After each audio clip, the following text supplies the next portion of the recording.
গাজার এক ধ্বংসস্থানে ভোরবেলা ৮ বছরের আইমান মাটিতে পায়ে ঘষাঘষি করে হাঁটছিল, হাতে একটা ছেঁড়া ব্যাগ, চারপাশে ধ্বংস হওয়া বাড়ি, আগুনের কালো ধোঁয়া আর কুকুরের ঘেউ ঘেউ। ৩ দিন ধরে আইমান কিছু খায়নি। মা বাবা হারিয়ে গেছে এক বোমার শব্দে, বোনটাও নিখোঁজ। তবুও সে আইমান হাল ছাড়েনি।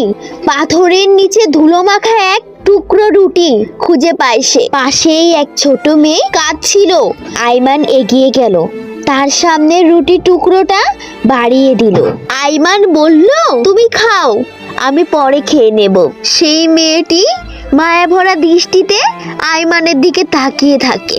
এই ধ্বংসের ভেতরেও মমতা। এক বৃদ্ধ তাদের দেখে বললেন, এই শিশুদের হৃদয়ে যে ভালোবাসা আছে, এটাই একদিন এই যুদ্ধ থামাবে। গাজার আকাশে তখনও ড্রোনের গর্জন, কিন্তু মাটিতে এক টুকরো রুটি ভাগ করে নেওয়া দুই শিশুর ভালোবাসা হয়তো আকাশকেও একদিন কাঁদাবে। এই শিশুরা জানে না রাজনীতি, জানে না, শুধু একে অপরের পাশে দাঁড়াতে জানে। এটাই মানবতা।